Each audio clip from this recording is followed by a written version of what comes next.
you know, this is something my wife has pointed out too. She said, well, men are going to have to stand up for themselves, but here's the problem. I know how to stand up to a man who's unfairly trespassing against me. And the reason I know that is because the parameters for my resistance are quite well defined, which is we talk, we argue, we push, and then it becomes physical, right? Like if we move beyond the boundaries of civil discourse, we know what the next step is. Okay, that's forbidden in discourse with women. Right. And so I don't think that men can control crazy women. I really don't believe it. I think that they have to throw their hands up in it's not even disbelief.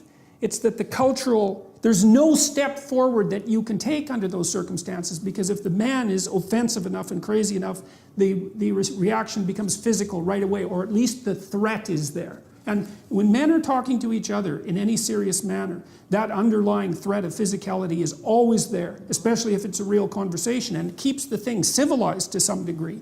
You know, if you're talking to a man who wouldn't fight with you under any circumstances whatsoever, then you're talking to someone to whom you have absolutely no respect. But I can't see any way. For example, there's a woman in Toronto who's been organizing this movement, let's say, against me and some other people who are going to do a free speech event, and she managed to organize quite effectively. And she's quite offensive, you might say. She compared us to Nazis, for example, which, you know, publicly, using the swastika, which wasn't really something I was all that fond of.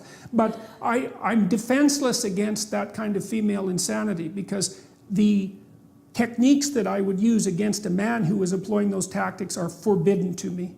So I don't know, like, it seems to me that it isn't men that have to stand up and say enough of this, even though that is what they should do. It seems to me that it's sane women who have to stand up against their crazy sisters and say, look, enough of that, enough man-hating, enough pathology, enough bringing disgrace on us as a gender.